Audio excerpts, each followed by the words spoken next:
बहुत ही सत्कारयोग अज की इस प्रैस कॉन्फ्रेंस विच मेरे नाल बैठे साडे नगर कौंसल के प्रधान सचिन दीवान जी, उन्होंने नाल बैठे बहुत ही सत्कारयोग साडे इंप्रूवमेंट ट्रस्ट के चेयरमैन डॉक्टर कमल जी, साडे नवा शहर कांग्रेस के प्रधान जयदीप जांगड़ा जी, सारे साडे काउंसलर साहबान चेतराम जी, भाटिया जी, बडवाल साहब, गाबा साहब, साडे भूमला साहब, साडे मनजीत कौर जी, कपिल जी, बाली जी, भाटिया जी अते पिरथी जी, साडे नगर कौंसल के सीनियर वाइस प्रधान गग्गू जी अते सारे ही सत्कारयोग मेरे पत्रकार वीरों।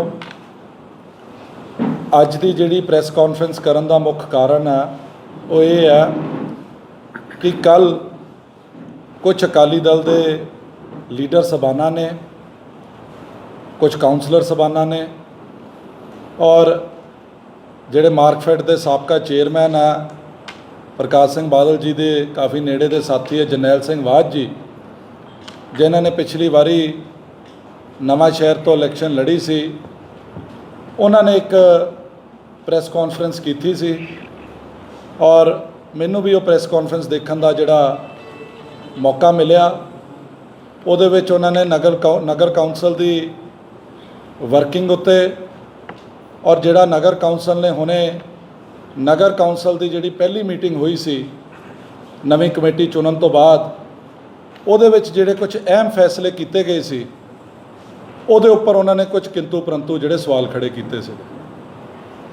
मैं उन्हां दी प्रैस कॉन्फ्रेंस देख के काफ़ी हैरान भी होया क्योंकि काफ़ी सीनियर लीडर साहबान ने जिहड़े काउंसलर साहबान उन्हां नाल बैठे सी वो भी तीन मेरे ख्याल चौथी वारी काउंसलर हुण मेरे ख्याल बने या तीजी चौथी वारी, काफ़ी लंबा उन्हां दा जिहड़ा सियासी तजर्बा कमेटी नाल तजर्बा, उन्होंने कमेटी की जिहड़ी फंक्शनिंग बारे चंगी तरह पता, पर उसके बावजूद वो बार बार एको गल कहन कि जी सारी कमेटियां की जिहड़ी चिट्ठियां MLA के घर आंदियां, मैं बड़ा इस गल ते मैं हैरान भी होया। मैनूं तां पहलां अफसोस भी हो रहा सी, नाल नाल मैनूं हासा भी आ रहा सीगा कि कोई जिम्मेवार व्यक्ति आम लोगों को किवें गुमराह कर सकता, जबकि सच्चाई ये है कि कोई भी जिहड़ी सरकार की जिहड़ी कम्यूनीकेशन हुंदी है किसी भी कमेटी नाल, कोई नवें शहर की गल नहीं है, वो पुराने समय च वाया डाक राही हुंदी सी जिहड़ी कि नगर काउंसल के ऑफिशियल एड्रैस ते जांदी हुंदी सी।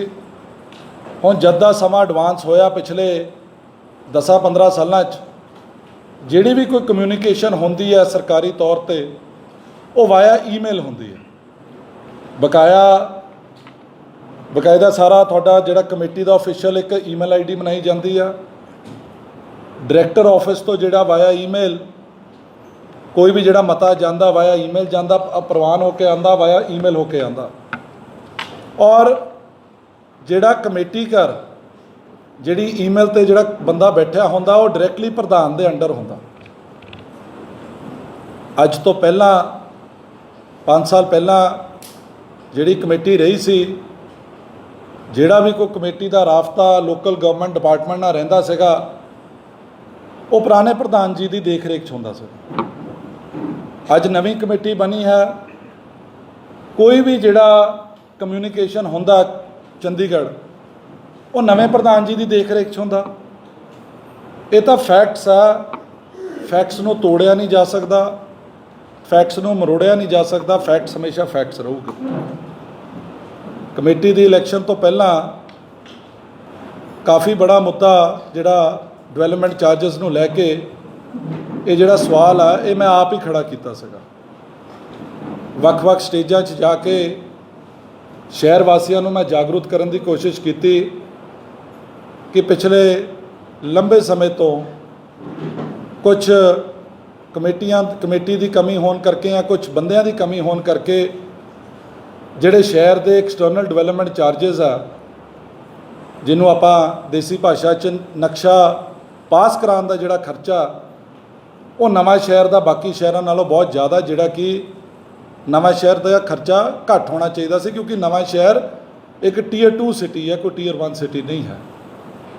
ਪਰ ਉਸ ਟਾਈਮ ਤੇ ਜਿਹੜੇ ਕੱਲ੍ਹ ਇਹ ਮੇਰੇ ਸਤਿਕਾਰਯੋਗ ਜਿੰਨੇ ਵੀ ਆਪੋਜੀਸ਼ਨ ਦੇ ਲੀਡਰ ਸਾਹਿਬਾਨ ਜਿਹੜੇ ਕੱਲ੍ਹ ਇਕੱਠੇ ਹੋਏ ਆ, ਕਿਸੇ ਵੀ ਬੰਦੇ ਨੇ ਇਲੈਕਸ਼ਨ ਤੋਂ ਪਹਿਲਾਂ ਜਾਂ ਪਿਛਲੇ 4 ਸਾਲ ਦੇ ਲੰਬੇ ਸਮੇਂ 'ਚ ਇਸ ਗੱਲ ਦੀ ਕਦੀ ਕੋਈ ਗੱਲ ਨਹੀਂ ਕੀਤੀ, ਕਦੀ ਮੀਡੀਆ 'ਚ ਨਹੀਂ ਗੱਲ ਕੀਤੀ। ਚਲੋ ਮੀਡੀਆ 'ਚ ਨਾ ਵੀ ਕਰਦੇ, ਕੋਈ ਵੀ ਜਿਹੜਾ ਚੁਣਿਆ ਹੋਇਆ ਨੁਮਾਇੰਦਾ ਹੁੰਦਾ, ਜਦੋਂ ਆਪਣੇ ਹਾਊਸ 'ਚ ਬਹਿ ਕੇ ਗੱਲ ਕਰਦਾ, ਭਾਵੇਂ ਉਹ ਕਮੇਟੀ ਦਾ ਘਰ ਹੋਵੇ, ਆਪਣਾ ਇਲੈਕਟਡ MC ਸਾਹਿਬਾਨ ਹੋਣ, ਭਾਵੇਂ MLA ਹੋਵੇ, ਭਾਵੇਂ MP ਹੋਵੇ, ਕੱਲਾ ਕੱਲਾ ਜਿਹੜਾ ਲਫ਼ਜ਼ ਆ ਜਾਂ ਜਿਹੜਾ ਕਿਸੇ ਦਾ ਕੋਈ ਇਤਰਾਜ਼ ਹੁੰਦਾ ਰਿਕਾਰਡ 'ਤੇ ਚੜ੍ਹਦਾ।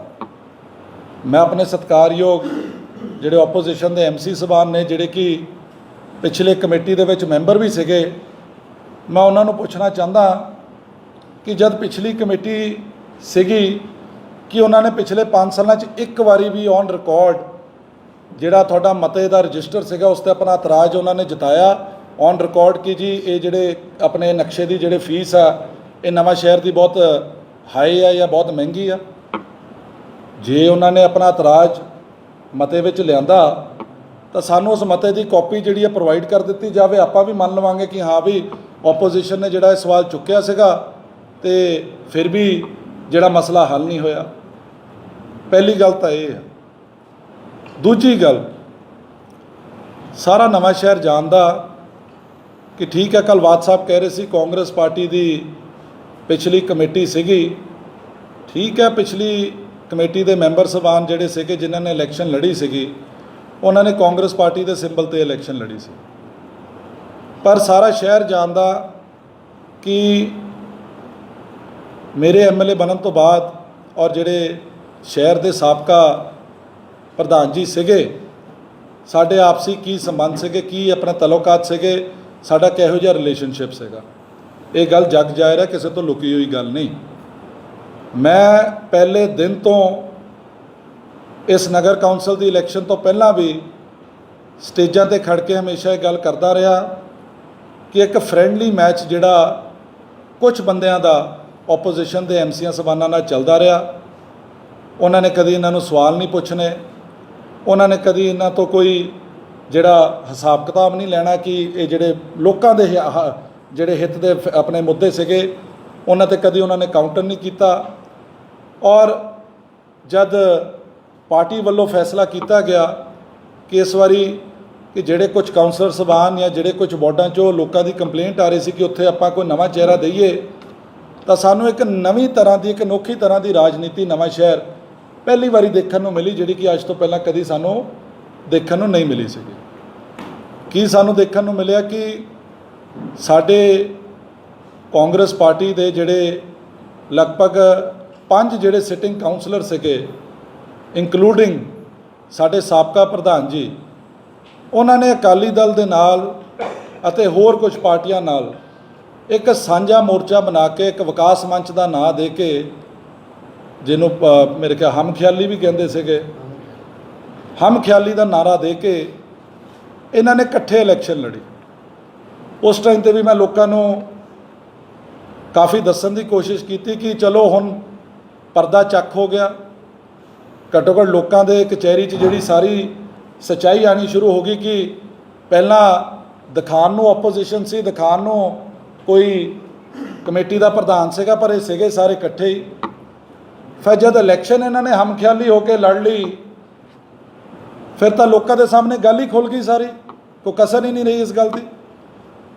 ਜਿਹੜੇ ਸਾਰੇ ਸ਼ਹਿਰ 'ਚ ਸਾਰੇ ਸ਼ਹਿਰ ਵਾਸੀਆਂ ਨੇ ਦੇਖਿਆ, ਜਿੰਨੇ ਵੀ ਤੁਹਾਡੇ ਫਲੈਕਸ ਬੋਰਡ ਲੱਗੇ ਉਹਦੇ 'ਚ ਬਾਦ ਸਾਹਿਬ ਦੀ ਵੀ ਫੋਟੋ, ਖਾਲਸਾ ਜੀ ਦੀ ਵੀ ਫੋਟੋ, ਸਾਡੇ ਸਾਬਕਾ ਪ੍ਰਧਾਨ ਜੀ ਬੱਲੂ ਜੀ ਦੀ ਵੀ ਫੋਟੋ, ਬਾਕੀ ਜਿਹੜੇ ਕੁਝ ਸਾਡੇ ਸਾਬਕਾ ਕਾਉਂਸਲਰ ਸਾਹਿਬਾਨ ਇੱਕ ਦੋ ਸੀਗੇ ਉਹਨਾਂ ਨੇ ਵੀ ਆਜ਼ਾਦ ਇਲੈਕਸ਼ਨ ਲੜੀ। ਔਰ ਹੈਰਾਨਗੀ ਦੀ ਗੱਲ ਇਹ ਹੈ ਕਿ ਜਿਹੜੇ ਸਾਰੇ ਸ਼ਹਿਰ ਨੂੰ, ਛੋਟੇ ਜਿਹੇ ਬੱਚੇ ਨੂੰ ਵੀ ਪੁੱਛ ਲਓ ਕਿ ਮੱਖਣ ਗਰੇਵਾਲ ਜੀ ਕਿਹੜੀ ਪਾਰਟੀ ਨੂੰ ਬਿਲੋਂਗ ਕਰਦੇ ਆ, ਜਾਂ ਹੋਰ ਜਿਹੜੇ ਉਹਨਾਂ ਦੇ ਕੁਝ ਮੈਂਬਰ ਸਾਹਿਬਾਨ ਸੀਗੇ, ਉਹ ਵੀ ਤੁਹਾਨੂੰ ਦੱਸ ਦੂਗਾ ਕਿ ਇਹ ਅਕਾਲੀ ਦਲ ਦੇ ਲੀਡਰ ਨੇ।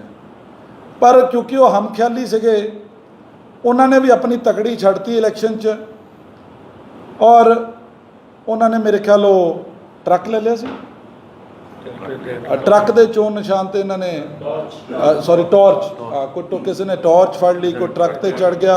मतलब मेरे कहने का मतलब कि जिहड़ा इलैक्शन सिंबल भी इन्होंने सलाह नाल लिया। चलो मैं फिर भी नवां शहर के लोगों का तह दिलों धन्नवाद करदा कि उन्होंने ये सारी गल्लां समझियां और ये सारी गल्लां नूं समझते हुए उन्होंने अपना फैसला किया। हालांकि सारी ओपोजिशन पार्टियां एक पासे इकट्ठियां सीगियां, आपां कल्ले इलैक्शन लड़ी आ, पर उसदे बावजूद नवां शहर के लोगों ने बिल्कुल क्लीयर majority नाल कांग्रेस पार्टी की कमेटी चुनी और शहर नूं आपां सानूं एक नवी टीम देण दा जिहड़ा मौका मिलिया, जिहदे विच सचिन दीवान जी शहर के प्रधान बने आ, डॉक्टर कमल जी वाइस अपना चेयरमैन बने इंप्रूवमेंट ट्रस्ट के, और जिहड़े साडे सीनियर काउंसलर सबान ने अपने पिरथी जी वो सीनियर वाइस प्रधान बने, और सारे MC सबान भी जिहड़े साडे नवे चुन के आए आ, कुछ सीनियर पहलां दे जिहड़े चौथी वारी भी जिते आ। सो गल ये आ कि 5 साल एक कमेटी के मैंबर सीगे, कभी भी इदां दी प्रैस कॉन्फ्रेंसां सानूं पहलां देखण नूं मिलियां नहीं। अज जद इन्हां दा फ्रेंडली मैच खत्म हो गया, लोगों ने एक क्लीयर फैसला देता और इन्हां दे जिहड़े इंटरस्ट सीगे वो बंद हो गए, खराब हो गए, जिन्हों पंजाबी च कहंदे दुकानां बंद हो गईयां, तो अज हुण तड़फी फिरदे आ। चलो जायज़ भी आ, जिन्हों इन्ना चेर किसी बंदे का किसी पासे भी हथ पिया होवे ते हथ ना पवे तो तकलीफ तो होंदी, मैं इस गल नूं समझ सकदा। चलो उन्हां दा कसूर नहीं, पर सानू उन्हां दा इंटरस्ट देखने की लोड़ नहीं, सानू शहर का इंटरस्ट देखने की लोड़ है। और इस करके मैं इलैक्शन कमेटी की इलैक्शन वादा किया सीगा कि तुसी एक बारी मेरे हिसाब की कमेटी जरूर बना दिओ, जिहड़े बंदियां दा मैंटल वेवलैंथ मेरे दिमाग नाल मैच करता होवे, ताकि आपां जिहड़ी शहर की डेवलपमेंट सही ढंग नाल कर सके। पर बड़े दुख की गल आ कि हाले कमेटी की पहली मीटिंग हुई नहीं, पहली मीटिंग हाउस की हुई नहीं, उस तो पहला ही ओपोजिशन ने जिहड़े इदां दे हमले करने शुरू करते, तुसी ये नहीं कीता, तुसी वो नहीं कीता। हालांकि ये चंगी तरह जानते आ कि कोई भी जिहड़ा इलैक्टेड हाउस होंदा, जब तक वो अपनी पहली मीटिंग नहीं करता, मते नहीं लियांदा, कोई भी काम शहर का चल नहीं सकता, क्योंकि बिना रेजोल्यूशन दे तां काम कोई स्टार्ट हो ही नहीं सकता। सो ये सारी बड़ी दुख की गल्लां कि जे तां कोई बंदा अनजाने च करे फिर तो समझा जा सकता, पर कोई बंदा जिहड़ा कि इन्ना तजर्बेकार होवे, 2-3 वारी पहला काउंसलर रह चुकिया होवे, जिन्हों रूल्स एंड रेगूलेशनस का पता होवे, उहदे बावजूद सिर्फ एक लोगों को गुमराह करने वास्ते या पोलीटिकल माइलेज लैन वास्ते या फिर अपने रॉन्ग डूइंग्स ते अपनी गलतियां ते पर्दा पाने वास्ते लोगों को गुमराह करे, कोई बहुती अच्छी गल नहीं मैं समझदा। बाकी जिहड़े लोकी आ वो बहुत सियाने ने, लोगों को ज़्यादा गुमराह नहीं किया जा सकता। लोकी अजकल बहुत अवेयर हो चुके हैं, इंटरनेट अपना टैक्नोलॉजी का जमाना, IT का जमाना, अजकल गल्लां जिहड़ियां वो बंदा ज़्यादा लंबे समय तक नहीं लुका सकता। और जो वादा आपां कीता सीगा नवां शहर के लोगों नाल, राहों के लोगों नाल, अज आपां वो वादा जिहड़ा पूरा करन च कामयाब होए आ। जिहड़ा पुराना नैक्सस नवां शहर की कमेटी में चल रहा सी, अज नवां शहर के लोगों के सहयोग नाल आपां उस नैक्सस नूं खत्म करन दी कोशिश कर रहे हैं। सानूं कामयाबी भी मिली आ, जिहदा पहला स्टैप जिहड़ा सीगा वो सीगा कि कमेटी का LA बदलन दा, वो नैक्सस तोड़न का पहला स्टैप सी LA बदलना, जिहड़ा तुहाडा लीगल एडवाइज़र होंदा। क्योंकि कोई भी बंदा 35-40 साल कमेटी का LA रवे तो मैं समझदा कमेटी के कई भेत जिहड़े आ खुल जाते होंदे। पहला स्टैप LA बदलिया, सैकेंड स्टैप विच कमेटी बनाई, लोगों के सहयोग नाल नवां शहर के लोगों के कॉन्फिडेंस नूं गेन किया, और पहली कमेटी की मीटिंग विच जिहड़े शहर के मुख मुद्दे सीगे उन्होंने लिआंदा गया, ਜਿਹਦੇ ਵਿੱਚ ਇੱਕ ਜਿਹੜਾ ਮੇਨ ਮੁੱਦਾ ਸੀਗਾ ਉਹ ਡਿਵੈਲਪਮੈਂਟ ਚਾਰजेस ਦਾ, ਨਕਸ਼ਾ ਫੀਸ ਦਾ ਸੀਗਾ। ਔਰ ਮੈਂ ਦੱਸਣਾ ਚਾਹੁੰਦਾ ਕਿ ਜਿਹੜੀ ਚਿੱਠੀ ਦੀ ਬਾਦ ਸਾਹਿਬ ਕੱਲ ਗੱਲ ਕਰ ਰਹੇ ਸੀਗੇ, ਇਹ ਚਿੱਠੀ ਸਭ ਤੋਂ ਪਹਿਲਾਂ ਮੈਂ ਹੀ ਮੀਡੀਆ ਨਾਲ ਸ਼ੇਅਰ ਕੀਤੀ ਸੀ, ਲੋਕਾਂ ਨਾਲ ਸ਼ੇਅਰ ਕੀਤੀ ਸੀ। ਉਹ ਤਾਂ ਵਿਚਾਰੇ ਹੁਣ ਮੈਨੂੰ ਲੱਗਦਾ ਹੁਣ ਕਿਉਂਕਿ ਫਗਵਾੜੇ ਰਹਿੰਦੇ, ਨਵਾਂ ਸ਼ਹਿਰ ਕਦੀ ਕਦੀ ਆਉਂਦੇ, ਪ੍ਰੈਸ ਕਾਨਫਰੰਸ ਕਰਕੇ ਚੱਲ ਜਾਂਦੇ ਆ, ਤਾਂ ਉਹਨਾਂ ਕੋਲ ਖਬਰ ਸ਼ਾਇਦ ਥੋੜ੍ਹੀ ਲੇਟ ਪਹੁੰਚਦੀ ਹੈ। ਤਾਂ ਚਿੱਠੀ 6 ਮਹੀਨੇ ਪਹਿਲਾਂ ਮੈਂ ਆਪ ਲੋਕਾਂ ਨੂੰ ਦੱਸੀ ਸੀ ਕਿ ਸਰਕਾਰ ਵੱਲੋਂ ਚਿੱਠੀ 5 ਮਹੀਨੇ ਪਹਿਲਾਂ ਕਿ ਇਹ ਚਿੱਠੀ ਨਿਕਲੀ ਸੀਗੀ। ਔਰ ਇਹ ਚਿੱਠੀ ਮੈਨੂੰ ਇਹ ਨਹੀਂ ਕਿ ਮੈਨੂੰ ਪਤਾ ਸੀਗਾ, ਜਦ ਮੈਂ ਚੰਡੀਗੜ੍ਹ ਅਫਸਰਾਂ ਨਾਲ ਜਾ ਕੇ ਗੱਲ ਕੀਤੀ ਕਿ ਮੈਂ ਆਪਣੇ ਸ਼ਹਿਰ ਦੇ ਡਿਵੈਲਪਮੈਂਟ ਚਾਰजेस, ਨਕਸ਼ਾ ਫੀਸ ਦੇ ਚਾਰजेस ਘਟਾਉਣਾ ਚਾਹੁੰਦਾ, ਤਾਂ ਮੈਨੂੰ ਚੰਡੀਗੜ੍ਹੋਂ ਪਤਾ ਚੱਲਿਆ ਕਿ ਸਰਕਾਰ ਵੱਲੋਂ ਇੱਕ ਐਡਵਾਈਜ਼ਰੀ ਜਾਰੀ ਹੋਈ ਸੀ। ਜਿਹੜੀ ਉਹ ਚਿੱਠੀ ਆ, ਮੈਂ ਥੋੜ੍ਹਾ ਜਿਹਾ ਓਪੋਜੀਸ਼ਨ ਦੇ ਜ਼ਿੰਮੇਵਾਰ ਲੀਡਰਾਂ ਦੇ ਸਬੰਧ ਦੇ ਵੀ ਧਿਆਨ 'ਚ ਲਿਆਉਣਾ ਚਾਹੁੰਦਾ ਕਿ ਉਹ ਜਿਹੜੀ ਚਿੱਠੀ ਸੀ ਉਹ ਕੋਈ ਡਾਇਰੈਕਟਿਵ ਨਹੀਂ ਸੀਗਾ, ਉਹ ਸਰਕਾਰ ਦੀ ਕੋਈ ਇਹ ਨਹੀਂ ਸੀਗਾ ਕਿ ਇਹਨੂੰ ਹਰ ਇੱਕ ਕਮੇਟੀ ਨੇ ਲਾਗੂ ਕਰਨਾ, ਮਤਲਬ ਕਰਨਾ ਹੀ ਪੈਣਾ। ਉਹ ਸਿਰਫ ਸਰਕਾਰ ਵੱਲੋਂ ਇੱਕ ਸਲਾਹ ਸੀਗੀ ਕਿ ਇੰਨੇ ਚਾਰजेस ਹੋਣੇ ਚਾਹੀਦੇ ਹੈ। ਉਸ ਚਿੱਠੀ ਨੂੰ ਲਾਗੂ ਕਰਨਾ ਜਾਂ ਨਾ ਲਾਗੂ ਕਰਨਾ ਇਹ ਹਾਊਸ ਦਾ ਫੈਸਲਾ ਸੀਗਾ। ਹੁਣ ਹਾਊਸ ਵਿੱਚ ਉਹ ਫੈਸਲੇ ਨੂੰ ਲਾਗੂ ਕਰਨਾ ਕਿਹਦਾ ਕੰਮ ਸੀ? ਜਿਹਨੇ ਏਜੰਡਾ ਤਿਆਰ ਕਰਨਾ ਸੀਗਾ। ਏਜੰਡਾ ਕੌਣ ਤਿਆਰ ਕਰਦਾ? MLA ਤਾਂ ਕਰਦਾ ਨਹੀਂ, ਏਜੰਡਾ ਤਾਂ ਕਮੇਟੀ ਤੋਂ ਤਿਆਰ ਹੋ ਕੇ ਆਉਂਦਾ, ਪ੍ਰਧਾਨ ਤਿਆਰ ਕਰਦਾ, EO ਦੇ ਸਾਈਨ ਹੁੰਦੇ ਆ, ਪ੍ਰਧਾਨ ਦੇ ਸਾਈਨ ਹੁੰਦੇ ਆ, ਤਾਂ ਬਾਕੀ ਮੈਂਬਰਾਂ ਸਭਾਨਾਂ ਨੂੰ ਜਿਹੜਾ ਉਹ ਏਜੰਡੇ ਦੀ ਕਾਪੀ ਜਾਂਦੀ ਆ। ਬਤੌਰ MLA ਮੈਂ ਵੀ ਮੈਂਬਰ ਆ ਹਾਊਸ ਦਾ, ਪ੍ਰਧਾਨ ਵਾਲੀ ਪਾਵਰਾਂ ਤਾਂ ਮੇਰੇ ਕੋਲ ਵੀ ਨਹੀਂ ਹੈ। ਸੋ ਮੈਂ ਤਾਂ ਲੋਕਾਂ ਨੂੰ ਇਹ ਬੇਨਤੀ ਕਰੂੰਗਾ ਕਿ ਜਿਹੜੀ ਮੈਂ ਗੱਲਾਂ ਕਰ ਰਿਹਾ, ਤੁਸੀਂ ਜੇ ਕੋਈ ਬੰਦਾ ਕਾਨੂੰਨ ਨੂੰ ਘੱਟ ਸਮਝਦਾ, ਤੁਸੀਂ ਕਿਸੇ ਵਕੀਲ ਨਾਲ ਸਲਾਹ ਕਰ ਲਓ ਕਿ ਜਿਹੜੀਆਂ ਮੈਂ ਗੱਲਾਂ ਕਰ ਰਿਹਾ ਕਿ ਮੈਂ ਸਹੀ ਕਰ ਰਿਹਾ ਜਾਂ ਗਲਤ ਕਰ ਰਿਹਾ, ਉਹ ਤੁਹਾਨੂੰ ਇਸਦਾ ਬੈਟਰ ਜਵਾਬ ਦੇ ਸਕੂਗੇ। ਸੋ ਚਲੋ ਖੈਰ, ਉਹਨਾਂ ਨੇ ਆਪਣੀ ਗੱਲਬਾਤ ਕਰਨੀ ਸੀ, ਉਹਨਾਂ ਨੇ ਕਰ ਲਈ। ਅੱਜ ਉਹਨਾਂ ਨੂੰ ਪਤਾ ਕਿ ਪੰਜਾਬ ਦੇ ਲੋਕਾਂ ਦਾ ਜਿਹੜਾ ਕੌਨਫੀਡੈਂਸ ਆ ਅਕਾਲੀ ਦਲ ਬੁਰੀ ਤਰ੍ਹਾਂ ਲੂਜ਼ ਕਰ ਚੁੱਕੀ ਆ। ਇਸੇ ਕਰਕੇ ਅੱਜ ਬੜੀ ਡੈਸਪਰੇਸ਼ਨ ਨਾਲ ਇੱਦਾਂ ਦੀ ਗੱਲਾਂ ਕਰਦੇ ਆ। ਅੱਜ ਅਕਾਲੀ ਦਲ ਦੀ ਲੀਡਰਸ਼ਿਪ ਸੁਖਬੀਰ ਬਾਦਲ ਜੀ ਨੇ BSP ਨਾਲ ਵੀ ਜਿਹੜਾ ਸਮਝੌਤਾ ਕੀਤਾ, ਇਹਦੇ 'ਚੋਂ ਇਹ ਸਾਰੇ ਸੰਕੇਤ ਆ ਕਿ ਅਕਾਲੀ ਦਲ ਅੱਜ ਵੀ ਇਸ ਗੱਲ ਨੂੰ ਮਹਿਸੂਸ ਕਰਦਾ ਕਿ ਲੋਕੀ ਸਾਨੂੰ ਅੱਜ ਚੱਲਦੇ ਨਹੀਂ ਆ, ਆਪਾਂ ਇਕੱਲੇ ਇਲੈਕਸ਼ਨ ਜਿੱਤ ਨਹੀਂ ਸਕਦੇ, ਇਸ ਕਰਕੇ ਆਪਾਂ ਕਿਸੇ ਨਾ ਕਿਸੇ ਦਾ ਸਹਾਰਾ ਲੈਣ ਦੀ ਕੋਸ਼ਿਸ਼ ਕਰੀਏ। ਪਰ ਇਹ ਹੁਣ ਜਿਹੜਾ ਮਰਜ਼ੀ ਸਹਾਰਾ ਲੈਣ ਦੀ ਕੋਸ਼ਿਸ਼ ਕਰੀਏ, ਕਰਨ ਜਿੰਨਾ ਮਰਜ਼ੀ ਕਰਨ, ਪਰ ਹੁਣ ਲੋਕਾਂ ਨੇ ਇਹਨਾਂ ਨੂੰ ਐਕਸੈਪਟ ਨਹੀਂ ਕਰਨਾ, ਲੋਕਾਂ ਨੇ ਦੇਖ ਲਿਆ।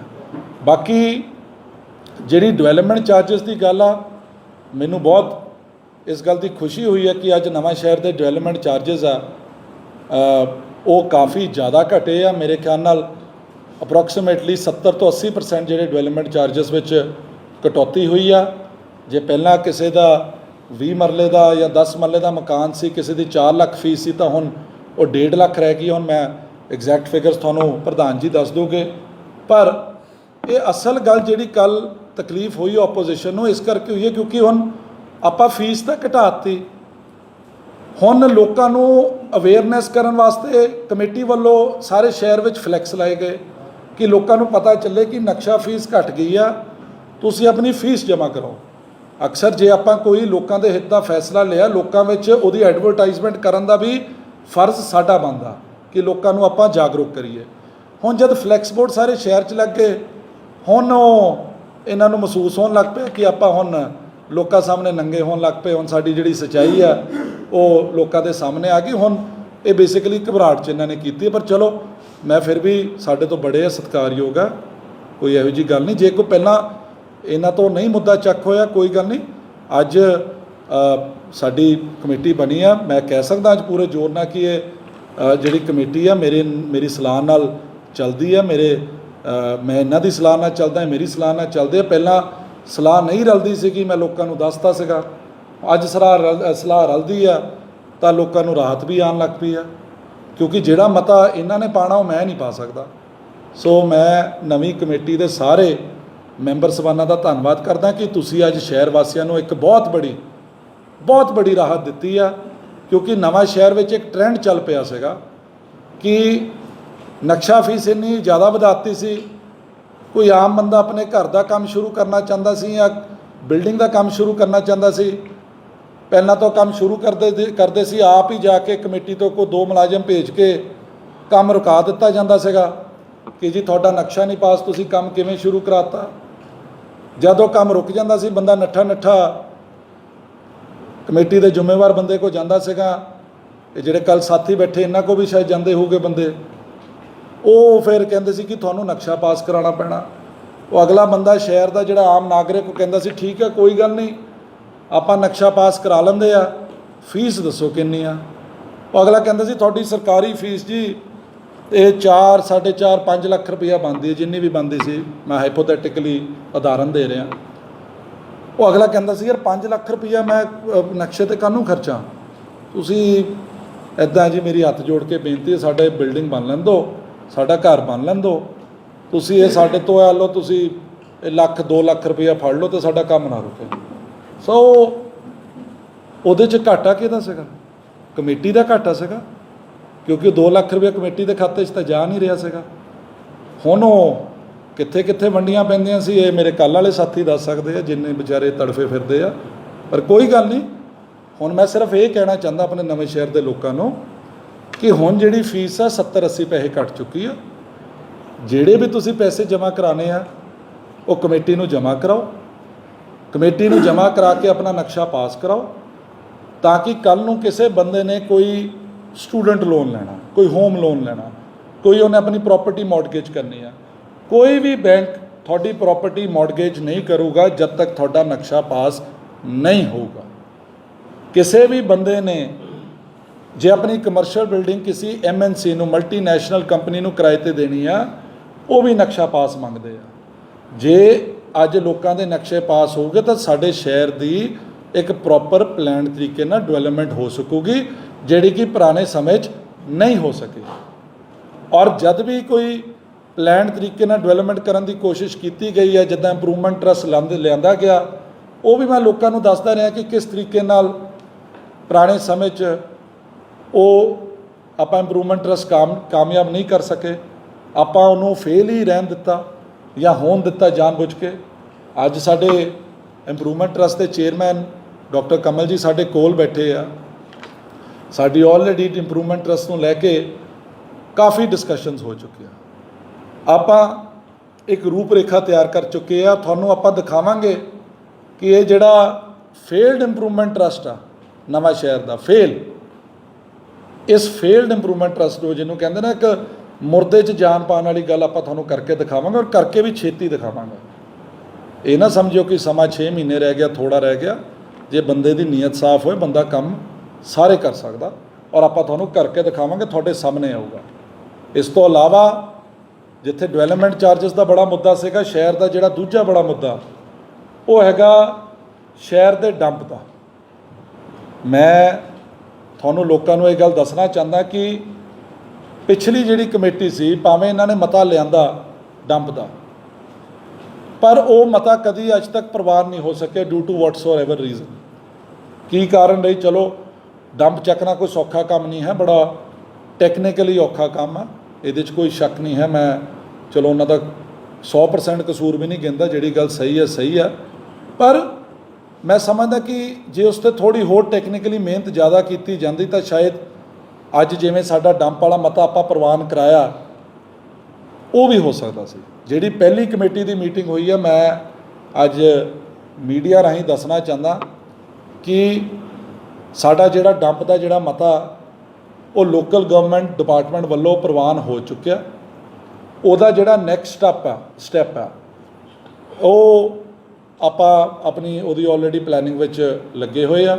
ਸਰਕਾਰ ਦੀ ਰੂਲਸ ਐਂਡ ਰੈਗੂਲੇਸ਼ਨਸ ਦੇ ਵਿੱਚ ਰਹਿੰਦੇ ਹੋਏ, NGT ਦੇ ਰੂਲਸ ਐਂਡ ਰੈਗੂਲੇਸ਼ਨਸ ਵਿੱਚ ਰਹਿੰਦੇ ਹੋਏ ਆਪਾਂ ਜਿਹੜਾ ਇਹ ਕੰਮ ਆ ਆਉਣ ਵਾਲੇ ਸਮੇਂ 'ਚ ਜੇ ਪ੍ਰਮਾਤਮਾ ਨੇ ਚਾਹਿਆ, ਲੋਕਾਂ ਦਾ ਇੱਦਾਂ ਹੀ ਪਿਆਰ ਮਿਲਦਾ ਰਿਹਾ, ਆਪਾਂ ਇਸ ਡੰਪ ਨੂੰ ਜ਼ਰੂਰ ਚੱਕ ਕੇ ਸ਼ਹਿਰ 'ਚੋਂ ਬਾਹਰ ਲੈ ਕੇ ਜਾਵਾਂਗੇ ਤਾਂ ਕਿ ਲੋਕਾਂ ਨੂੰ ਇਸ ਗੱਲ ਤੋਂ ਰਾਹਤ ਮਿਲ ਸਕੇ। ਔਰ ਇਸ ਤੋਂ ਇਲਾਵਾ ਜਿੰਨੇ ਵੀ ਸ਼ਹਿਰ ਦੇ ਡਿਵੈਲਪਮੈਂਟ ਦੇ ਪ੍ਰੋਜੈਕਟ ਆ, ਕਿਉਂਕਿ ਕੱਲ੍ਹ ਮੇਰੇ ਸਤਿਕਾਰਯੋਗ ਆਪੋਜੀਸ਼ਨ ਦੇ ਲੀਡਰ ਸਾਹਿਬਾਨ ਕਾਫੀ ਚਿੰਤਿਤ ਸੀਗੇ ਕਿ ਜੀ MLA ਸਾਹਿਬ ਨੇ ਫਲਾਨੀ ਗੱਲ ਕੀਤੀ ਸੀ ਖੇਲੋ ਇੰਡੀਆ ਦੀ, ਉਹ ਕਿੱਥੇ ਗਿਆ, ਉਹ ਕੋਈ ਕਾਲਜ ਦੀ ਗੱਲ ਕੀਤੀ ਸੀ, ਉਹ ਨਹੀਂ ਦਿਸ ਰਿਹਾ। ਸੋ ਮੈਂ ਚਲੋ ਉਹ ਆਪੋਜੀਸ਼ਨ ਦੇ ਲੀਡਰ ਨੇ, ਉਹਨਾਂ ਦਾ ਫਰਜ਼ ਵੀ ਬਣਦਾ, ਉਹਨਾਂ ਦਾ ਹੱਕ ਵੀ ਬਣਦਾ ਉਹ ਮੈਨੂੰ ਸਵਾਲ ਪੁੱਛਣ। ਔਰ ਮੈਂ ਆਪਣੇ ਜਿਹੜੇ ਮੇਰੇ ਵੀਰ ਬੜੇ ਚਿੰਤਿਤ ਨੇ ਉਹਨਾਂ ਨੂੰ ਮੈਂ ਦੱਸਣਾ ਚਾਹੁੰਦਾ ਕਿ ਕਾਲਜ ਦਾ ਕੰਮ ਜਿਹੜਾ ਹੈ ਉਹ ਲਗਭਗ 85-90% ਕੰਪਲੀਟ ਹੋ ਚੁੱਕਿਆ। ਥੋੜ੍ਹਾ ਉਹਦਾ ਕੰਮ ਜਿਹੜਾ ਰਹਿੰਦਾ, ਜਦ ਮਰਜ਼ੀ ਜਾੜਲੇ ਜਾ ਕੇ ਉਹ ਬਿਲਡਿੰਗ ਦੇਖਣ, ਬੜੀ ਸ਼ਾਨਦਾਰ ਬਿਲਡਿੰਗ ਬਣੀ ਆ। ਅਤੇ ਉੱਥੇ ਜਾ ਕੇ ਜੇ ਉਹਨਾਂ ਦੀ ਕੋਈ ਸਲਾਹ ਹੈ ਬਿਲਡਿੰਗ 'ਚ ਹੋਰ ਕੁਝ ਕਰਾਉਣਾ ਤਾਂ ਆਪਾਂ ਉਹਨਾਂ ਦੀ ਸਲਾਹ ਵੀ ਲੈਣ ਲਈ ਤਿਆਰ ਬੈਠੇ ਆ। ਇਸ ਤੋਂ ਇਲਾਵਾ ਉਹਨਾਂ ਨੂੰ ਇਹ ਵੀ ਦੱਸਣਾ ਚਾਹੂੰਗਾ ਕਿ ਪੂਰੇ ਪੰਜਾਬ ਵਿੱਚ ਸਭ ਤੋਂ ਵੱਧ ਜੇ ਕਿਸੇ ਵੀ ਸਰਕਾਰੀ ਸਕੂਲ ਨੂੰ ਗ੍ਰਾਂਟ ਮਿਲੀ ਆ ਉਹ ਨਵਾਂ ਸ਼ਹਿਰ ਦੇ ਸਰਕਾਰੀ ਆਪਣੇ ਗਵਰਨਮੈਂਟ ਸੀਨੀਅਰ ਸੈਕੰਡਰੀ ਸਕੂਲ ਨਵਾਂ ਸ਼ਹਿਰ ਚੰਡੀਗੜ੍ਹ ਰੋਡ ਨੂੰ ਮਿਲੀ ਆ। ਲਗਭਗ 6 ਕਰੋੜ ਰੁਪਏ ਤੋਂ ਵੱਧ ਦੀ ਜਿਹੜੀ ਗ੍ਰਾਂਟ ਇਸ ਸਕੂਲ ਨੂੰ ਮਿਲ ਚੁੱਕੀ ਆ, ਜਿਹਦਾ 1 ਕਰੋੜ ਦਾ ਜਿਹੜਾ ਕੰਮ ਆ ਉਹ ਕੰਪਲੀਟ ਹੋ ਚੁੱਕਿਆ। ਲਗਭਗ 80 ਲੱਖ ਦਾ ਕੰਮ ਹੈ, 1 ਕਰੋੜ ਦਾ ਨਹੀਂ, 80 ਲੱਖ ਰੁਪਏ ਦਾ ਕੰਮ ਹੈ ਜਿਹੜੀ ਬਿਲਡਿੰਗ ਤੁਸੀਂ ਮੇਨ ਰੋਡ ਤੋਂ ਦੇਖਦੇ ਹੋ। ਇਸ ਤੋਂ ਇਲਾਵਾ ਜਿਹੜਾ 4 ਕਰੋੜ ਸਮਥਿੰਗ ਦਾ ਕੰਮ ਆ ਉਹਦਾ ਟੈਂਡਰ ਆਲਰੇਡੀ ਅਲਾਟ ਹੋ ਚੁੱਕਿਆ। ਜੇ ਤੁਸੀਂ ਉਹ ਬਾਦ ਸਾਹਿਬ ਮੇਰੇ ਖਿਆਲ ਸਕੂਲ ਦੇ ਬਾਹਰੋਂ ਜਾਂ ਲੰਘ ਜਾਂਦੇ ਆ, ਇੱਕ ਵਾਰੀ ਉਹਨਾਂ ਨੂੰ ਮੈਂ ਬੇਨਤੀ ਕਰੂੰਗਾ ਕਿ ਸਕੂਲ ਦੇ ਅੰਦਰ ਵੀ ਜਾ ਕੇ ਦੇਖਣ। ਉੱਥੇ ਜਿਹੜੀ ਪੁਰਾਣੀ ਬਿਲਡਿੰਗ ਸੀ ਜਿਹੜੀ ਕਿ ਅਨਸੇਫ ਡਿਕਲੇਅਰ PWD ਵੱਲੋਂ ਕਰ ਦਿੱਤੀ ਗਈ ਸੀ, ਉਹ ਬਿਲਡਿੰਗ ਢਾਹ ਦਿੱਤੀ ਗਈ ਹੈ, ਟੈਂਡਰ ਅਲਾਟ ਹੋ ਚੁੱਕਿਆ। ਹੁਣ ਜਿੰਨਾ ਸਮਾਂ ਕੰਸਟਰਕਸ਼ਨ ਵਾਸਤੇ ਲੱਗਦਾ ਉਹਨਾਂ ਲੱਗਣਾ ਹੀ ਆ। ਸੋ ਇਹਦੀ ਵੀ ਮੈਂ ਸ਼ਹਿਰ ਵਾਸੀਆਂ ਨੂੰ ਮੁਬਾਰਕਬਾਦ ਦਿੰਦਾ। ਔਰ ਜਿਹੜਾ ਖੇਲੋ ਇੰਡੀਆ ਦਾ ਬੜੇ ਚਿੰਤਿਤ ਸੀ ਕਿਉਂਕਿ ਨੌਜਵਾਨਾਂ ਦੀ ਗੱਲ ਆ, ਮੈਂ ਆਪ ਨੌਜਵਾਨ ਆ ਔਰ ਜਿਸ ਟਾਈਮ 'ਤੇ ਮੈਨੂੰ ਨਵਾਂ ਸ਼ਹਿਰ ਦੇ ਲੋਕਾਂ ਨੇ ਜ਼ਿੰਮੇਵਾਰੀ ਦਿੱਤੀ ਸੀ, ਮੇਰੀ ਸੋਚ ਸੀਗੀ ਕਿ ਮੈਂ ਆਪਣੇ ਇਲਾਕੇ ਵਾਸਤੇ ਜ਼ਿਲ੍ਹੇ ਵਾਸਤੇ ਇੱਕ ਇਹੋ ਜਿਹਾ ਪ੍ਰੋਜੈਕਟ ਲਿਆਉਣਾ ਚਾਹੁੰਦਾ ਜਿਹੜਾ ਕਿ ਆਉਣ ਵਾਲੇ ਸਮੇਂ 'ਚ ਨੌਜਵਾਨਾਂ ਨੂੰ ਇੱਕ ਬਹੁਤ ਬੜਾ ਇੱਕ ਅੱਛਾ ਪਲੇਟਫਾਰਮ ਮਿਲ ਸਕੂਗਾ ਸਪੋਰਟਸ ਨਾਲ ਜੁੜਨ ਦਾ।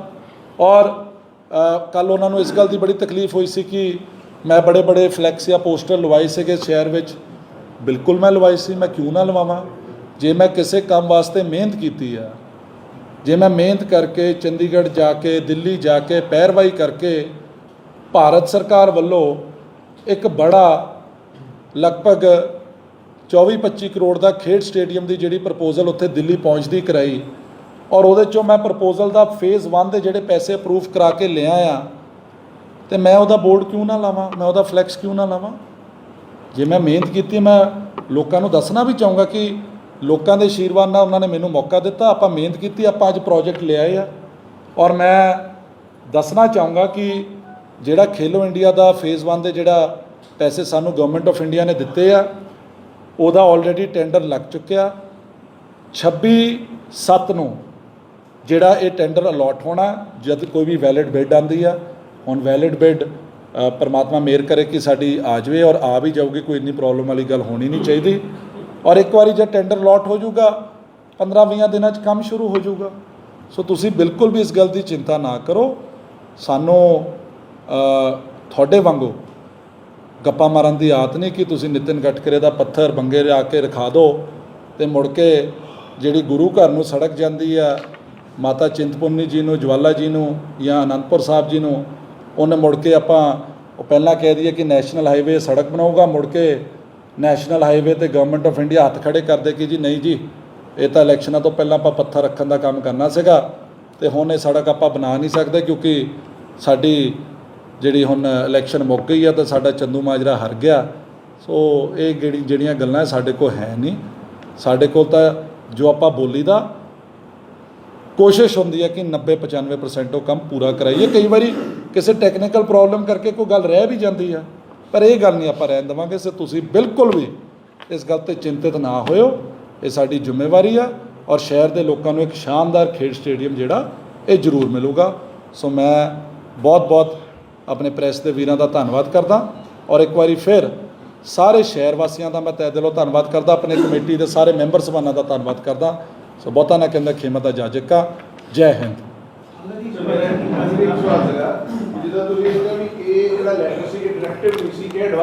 It was advisory, yes. ਚਲੋ ਐਡਵਾਈਸ ਕਰ ਰਹੇ ਤਾਂ ਹੋਗਾ ਕਿ ਇਹਦੇ ਵਿੱਚ ਕੋਈ ਲੀਗਲ ਐਕਸ਼ਨ ਦਾ ਬਣਦਾ ਨਹੀਂ, ਕੋਈ ਜਿਹੜੀ advisory C. It was an advisory, yes. ਤੇ ਪਰ ਇਹਦੇ ਵਿੱਚ ਜਿਹੜੇ ਲੋਕਾਂ ਨੇ ਜਮ੍ਹਾਂ ਕਰਾਤੇ ਇਹ ਸਵਾਲ ਉੱਠ ਰਿਹਾ ਸੀਗਾ ਕਿ ਇਹਨੂੰ ਰੈਟਰੋਸਪੈਕਟਿਵ ਇਫੈਕਟ ਨਾਲ 6 ਅਕਤੂਬਰ ਤੋਂ ਹੀ ਲਾਣ ਬਾਰੇ ਕੋਈ ਕਮੇਟੀ ਕੋਈ ਸਾਰਾ ਪ੍ਰਪੋਜ਼ਲ ਬਣਾ ਕੇ ਭੇਜੇ ਕਿ ਜਿਹੜੇ ਲੋਕਾਂ ਨੇ ਜਮ੍ਹਾਂ ਕਰਾਤੇ ਜ਼ਿਆਦਾ ਉਹਨਾਂ ਦਾ ਤਾਂ ਕੋਈ ਕਸੂਰ ਨਹੀਂ।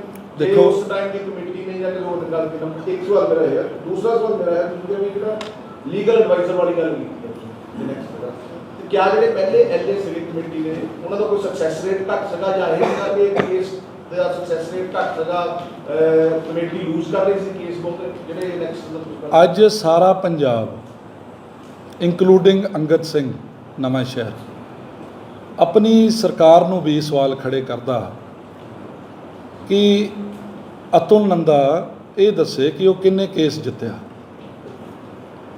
ਜੇ ਅਤੁਲ ਨੰਦੇ ਤੇ ਆਪਾਂ ਸਵਾਲ ਖੜੇ ਕਰ ਸਕਦੇ ਤੇ ਐਲਏ ਤੇ ਕਿਉਂ ਨਹੀਂ ਕਰ ਸਕਦੇ? ਉਹ ਵੀ ਦੱਸਣ ਕੀ ਸਕਸੈਸ ਰੇਟ ਰਿਹਾ। ਜੇ ਏਜੀ ਪੰਜਾਬ ਕਰਕੇ ਪੰਜਾਬ ਦਾ ਨੁਕਸਾਨ ਹੋ ਰਿਹਾ ਤਾਂ ਉਹਦੀ ਆਵਾਜ਼ ਚੱਕਣਾ ਸਾਡਾ ਕੰਮ ਆ। ਜੇ ਐਲਏ ਕਰਕੇ ਕਮੇਟੀ ਦਾ ਨੁਕਸਾਨ ਹੋ ਰਿਹਾ ਉਹ ਆਵਾਜ਼ ਕਿੰਨੇ ਚੱਕਣੀ ਆ? ਉਹ ਵੀ ਚੱਕਣਾ ਸਾਡਾ ਕੰਮ ਆ। ਸੋ ਮੈਂ ਸਮਝਦਾ ਕਿਤੇ ਨਾ ਕਿਤੇ ਇਹ ਲੈਪਸਿਸ ਰਹੇ ਆ।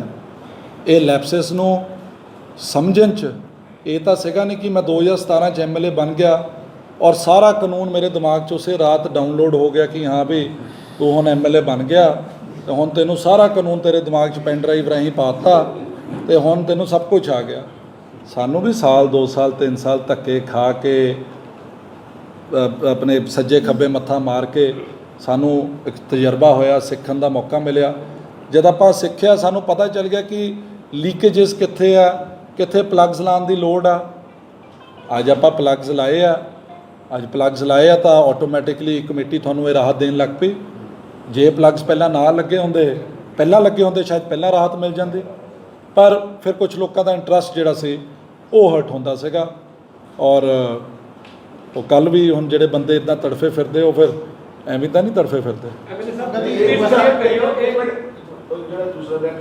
ਦੇਖੋ ਦੂਜੀ ਗੱਲ ਜਿਹੜੀ ਹੈ, ਆਪਾਂ ਇੱਕ ਲਾਅ ਆਫ ਦਾ ਲੈਂਡ, ਆਪਾਂ ਕਾਨੂੰਨ ਦੇ ਦਾਇਰੇ ਦੇ ਵਿੱਚ ਹੀ ਰਹਿ ਕੇ ਸਭ ਕੁਝ ਕਰਨਾ ਪੈਂਦਾ।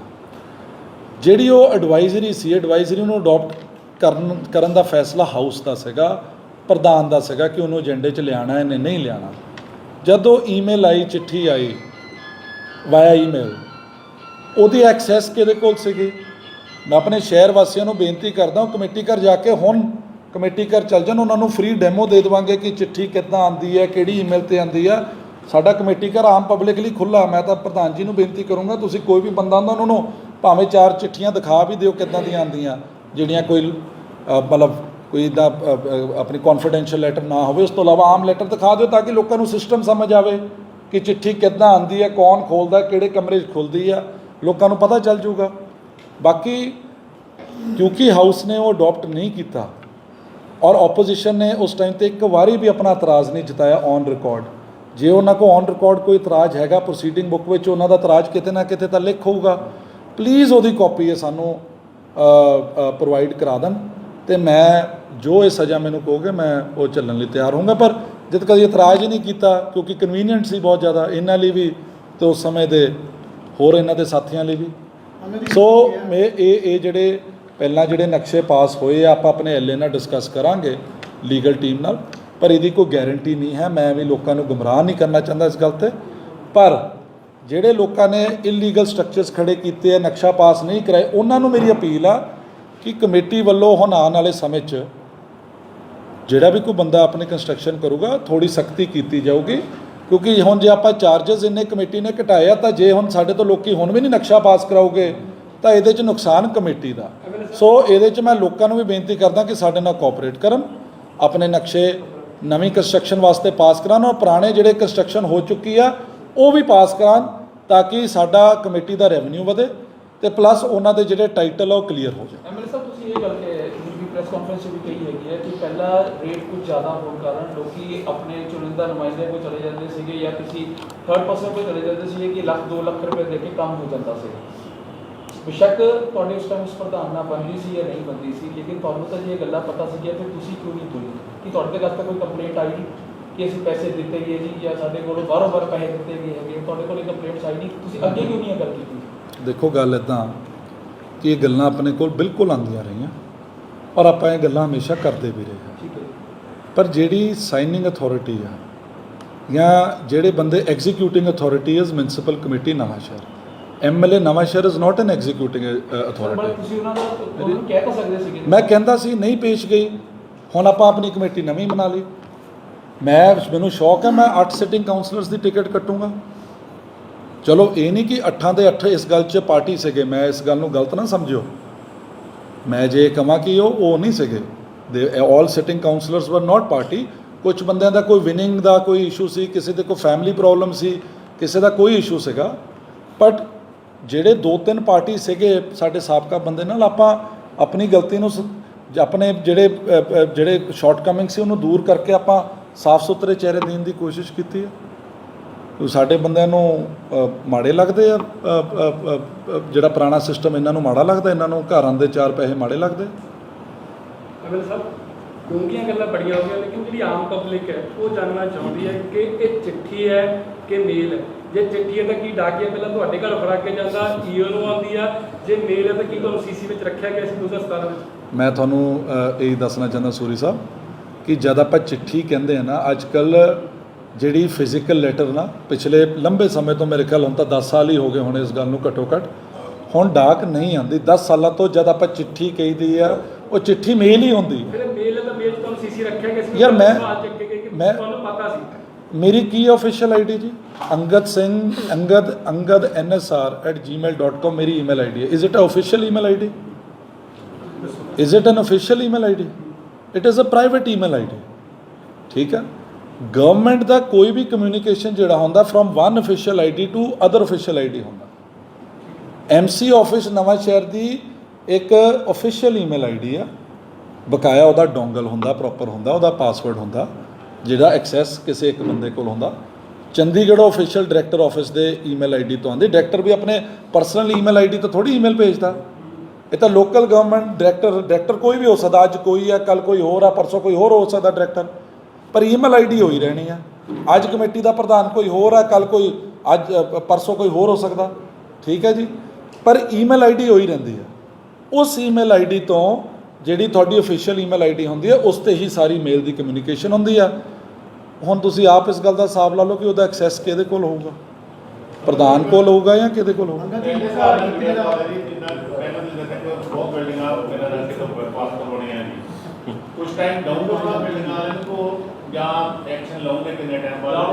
ਮੈਂ ਸਮਝਿਆ ਨਹੀਂ ਕੀ ਕਰੇ ਭਾਜੀ।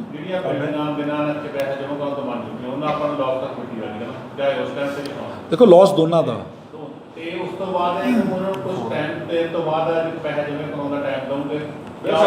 ਦੇਖੋ ਹਾਲੇ ਮੈਂ ਸਾਡੀ ਇਸ ਸਬਜੈਕਟ ਤੇ ਸਾਰੇ MC ਸਬਾਨਾਂ ਨਾਲ ਬੜੀ ਡੀਪ ਡਿਸਕਸ਼ਨ ਹੋਈ ਆ। ਸਾਡਾ ਨਵਾਂ ਸ਼ਹਿਰ ਦੀ ਆਮ ਪਬਲਿਕ ਨੂੰ ਕਿਸੇ ਨੂੰ ਵੀ ਹਰਾਸ ਕਰਨ ਦਾ 1% ਵੀ ਸੋਚ ਜਾਂ ਏਜੰਡਾ ਨਹੀਂ ਹੈ। ਅੱਜ 1.5 ਮਹੀਨਾ ਪਹਿਲਾਂ ਕਮੇਟੀ ਦੀ ਮੀਟਿੰਗ ਹੋਈ, ਮਤਾ ਪਿਆ, ਆਪਾਂ ਫਲੈਕਸ ਨਹੀਂ ਲਵਾਏ ਉਸ ਮੀਟਿੰਗ ਤੋਂ ਬਾਅਦ। ਆਪਾਂ ਇਸ ਕਰਕੇ ਨਹੀਂ ਲਵਾਏ, ਆਪਾਂ ਕੋਈ ਐਡਵਰਟਾਈਜ਼ਮੈਂਟ ਨਹੀਂ ਕੀਤੀ ਕਿਉਂਕਿ ਹਾਲੇ ਸਾਡਾ ਮਤਾ ਪ੍ਰਵਾਨ ਨਹੀਂ ਹੋਇਆ ਸੀ। ਸਾਡਾ ਮਤਾ 10 ਦਿਨ ਪਹਿਲਾਂ ਪ੍ਰਵਾਨ ਹੋ ਗਿਆ। ਸਾਨੂੰ ਸਰਕਾਰ ਨੇ ਮਨਜ਼ੂਰੀ ਦੇ ਦਿੱਤੀ ਮਤੇ ਦੀ ਕਿ ਜਿਹੜਾ ਤੁਸੀਂ ਮਤਾ ਪਾਏ ਠੀਕ ਹੈ, ਤੁਸੀਂ ਆਪਣਾ ਟੈਕਸ ਘਟਾ ਲਓ। ਹੁਣ ਆਪਾਂ ਉਹਦੀ ਐਡਵਰਟਾਈਜ਼ਮੈਂਟ ਕਰ ਰਹੇ ਆ ਥਰੂ ਫਲੈਕਸਿਸ ਜਾਂ ਥਰੂ ਸੋਸ਼ਲ ਮੀਡੀਆ। ਆਪਾਂ ਆਉਣ ਵਾਲੇ ਸਮੇਂ 'ਚ 1-2 ਮਹੀਨੇ 'ਚ ਲੋਕਾਂ ਨੂੰ ਹਾਲੇ ਹੋਰ ਜਾਗਰੂਕ ਕਰਾਂਗੇ ਕਿ ਇਹ ਨਵੇਂ ਰੇਟ ਆ, ਤੁਸੀਂ ਆਪਣੀ ਕੈਲਕੂਲੇਸ਼ਨ ਕਰੋ, ਆਪਣੇ CA ਨਾਲ ਸਲਾਹ ਕਰੋ, ਆਪਣੇ ਅਕਾਊਂਟੈਂਟ ਨਾਲ ਸਲਾਹ ਕਰੋ ਕਿ ਤੁਹਾਨੂੰ ਇਹ ਕਿੰਨੇ ਪੈਸੇ ਲੱਗੂਗੇ।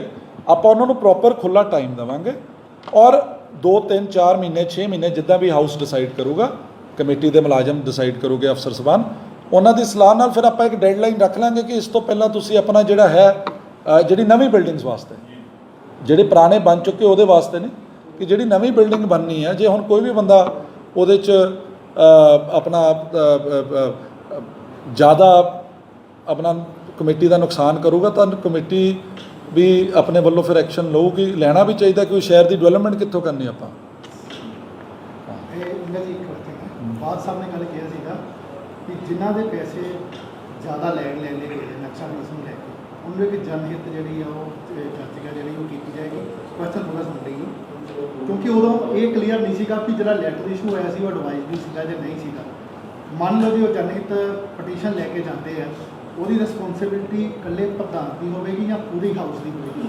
ਉਹ ਮੋਸਟ ਵੈਲਕਮ ਹੈ ਜੀ। ਮੈਂ ਤਾਂ ਬਾਦ ਸਾਹਿਬ ਬੜੇ ਸਿਆਣੇ ਬੰਦੇ ਆ, ਉਹ ਕਹਿੰਦੇ ਕਿ ਉਹ ਸਾਰਿਆਂ ਨੂੰ ਪੈਸੇ ਦਿਵਾਓਗੇ ਜਿਨ੍ਹਾਂ ਦੇ ਨਕਸ਼ੇ ਪਾਸ ਆ। ਚਲੋ ਹੁਣ ਇਲੈਕਸ਼ਨਾਂ ਨੇੜੇ ਆ, ਉਹਨਾਂ ਨੇ ਹੁਣ ਸਭ ਕੁਝ ਕਰਨਾ, ਪਰ ਮੈਂ ਤਾਂ ਇਹ ਬੇਨਤੀ ਕਰੂੰਗਾ ਤੁਸੀਂ ਸ਼ਹਿਰ ਵਾਲਿਆਂ ਨੂੰ ਤਾਂ ਚਲੋ ਬਾਅਦ 'ਚ ਦੇ ਦਿਓ ਪੈਸੇ, ਪਹਿਲਾਂ ਤਾਂ ਜਿਹੜੇ ਗੰਨੇ ਦੀ ਪੇਮੈਂਟ ਕਿਸਾਨਾਂ ਦੀ ਰਹਿੰਦੀ ਉਹ ਹੀ ਦੇ ਦਿਓ। ਮੈਂ ਸਮਝਦਾ ਉਹ ਵੀ ਪੈਸੇ ਹੀ ਆ, ਉਹ ਤੁਸੀਂ ਦਿੰਦੇ ਨਹੀਂ।